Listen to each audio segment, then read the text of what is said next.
శ్రీమాత్రే నమ. జయ గురు దత్తాత్రేయ నమ.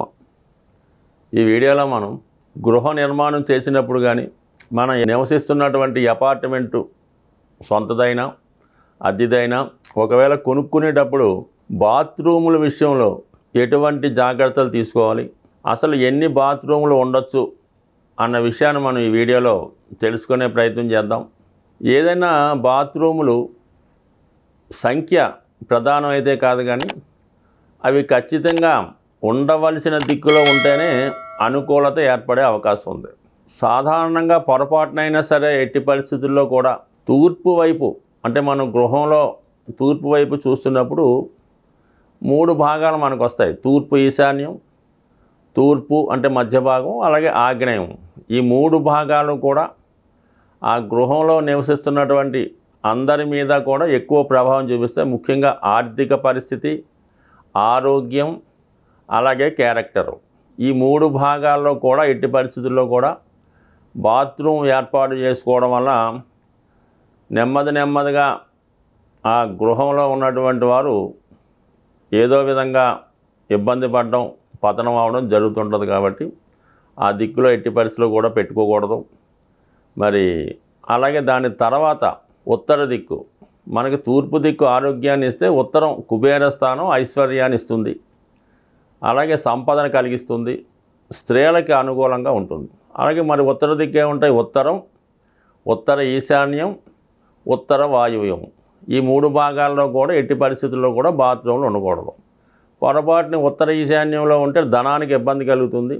ఉత్తరంలో పెడితే ఆ యజమాని పని లేనివాడిగా ఉంటాడు. అందులో నిరుద్యోగులు ఎక్కువగా ఉంటారు. ఎవరికి ఉద్యోగం ఉండదు, ఎవరికి పని ఉండదు ఉత్తరమే బాత్రూమ్ ఉంటాయి. అదే ఉత్తర వాయువులో బాత్రూమ్ ఉన్నప్పుడు సాధారణంగా ఆర్థికపరమైన ఇబ్బందులు, అప్పు తెస్తే తీర్చలేని పరిస్థితి, వ్యాపారంలో నష్టాలు, అలాగే ఏదో ఒక వ్యసనం వల్ల యజమాని ఇబ్బంది పడటం ఉంటుంది. సో మొత్తం మీద ఈ 3 దిక్కులు లేకుండా కామన్గా మనకి ఇప్పుడు అంతా మిడిల్ క్లాస్ ఫ్యామిలీ ఎక్కువ కాబట్టి డబుల్ బెడ్రూమ్ తీసుకుందాం అనుకున్నాం. అంటే 2 పడక గదులు ఉన్నటువంటి గృహ నిర్మాణం చేసుకున్నప్పుడు కేవలం 2 బాత్రూమ్లు అనేవి సరిపోతాయి. కాబట్టి ఒకటి అటాచ్డ్ కానీ ఒకటి ఓపెన్ కానీ పెట్టుకుంటే ఎనఫ్. అది కూడా పడమర దక్షిణ దిక్కుగా ఉండే విధంగా ఏర్పాటు చేసుకోవడం మంచిది. ఎట్టి పరిస్థితుల్లో కూడా మూలల్లో, నైరుతి మూలలో కానీ వాయువ్యంలో మూల కానీ ఈశాన్యం ఇంకా ఆగ్నేయం ఇందా చెప్పుకున్నాం, మూలలు రాకుండా ఖచ్చితంగా అది తూర్పు ఉత్తరం విడిచిపెట్టి పడమర దక్షిణం వైపు ఆ గోడలకు ఆనుకొని ఉంటేనే మనకి ఆ వెంటిలేషన్ ద్వారా అందులో ఉన్నటువంటి ఎయిర్ పోవడం జరుగుతూ ఉంటుంది.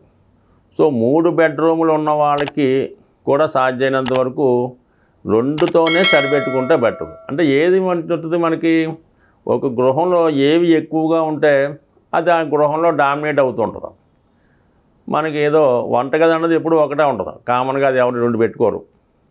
అలాగే బెడ్రూమ్స్ 2-3 వండుకోవచ్చు. పూజ గది కూడా ఒకటే ఉంటుంది. సో ఇప్పుడు ఈ టాయిలెట్ సంబంధించిన ఎక్కువైపోయిన కొంటాం, ఒక 3 పెట్టాడు అనుకుంటాం, లేదా 4 పెట్టాడు అనుకుంటాం. వీటి సంఖ్య ఎక్కువైపోయి ఈ దీనికి సంబంధించినటువంటి ఎనర్జీ అంతా గృహంలో పెరిగిపోతూ ఉంటుంది. సో ఆ కారణం వల్ల ఏంటంటే సాధ్యమైనంత వరకు 2 బాత్రూమ్తో సర్దుకోవడం మంచిది. ఒకవేళ 3వ బాత్రూమ్ కావాల్సి వస్తే ఇందాక చెప్పిన విధంగా మనం కరెక్ట్ దిశలో పెట్టుకున్నప్పుడు ఎటువంటి ప్రాబ్లం అయితే ఉండదు. అయితే ఏంటంటే అందులో ఉన్నటువంటి వ్యక్తుల సంఖ్యను బట్టి, ఆ పడక గదుల సంఖ్యను బట్టి 3 పెట్టుకున్నా నష్టం లేదు. ఇక మరీ పెద్ద పెద్ద బంగ్లాలు అంటే అది వేరే సంగతి. కానీ ప్రస్తుతం ఉన్న దాంతో 2తో సరిపెట్టుకోవచ్చు. 3 పెట్టుకున్నా పెద్దగా వచ్చే నష్టం లేదు. నష్టం వల్ల ఎప్పుడు వస్తుంది? అది ఉండకూడని దిశలో ఉన్నప్పుడు నష్టం వచ్చే అవకాశం ఉంది. కాబట్టి సాధ్యమైనంతకు పరిశీలించి ఒకవేళ తప్పనిసరి పరిస్థితుల్లో పెట్టవలసి వచ్చినా దాన్ని అవాయిడ్ చేసుకోవడమే మంచిది తప్ప ఎట్టి పరిస్థితుల్లో కూడా కొంతమంది ఆగ్నేయం మూసేసి, ఈశాన్యం మూసేసి, ఎక్కువగా వాయువ్యం మూసేసి, ఎందుకంటే బాల్కనీ ఉంటుంది, ఆ బాల్కనీలో మూల మూసేసి బాత్రూమ్ తయారు చేస్తుంటారు.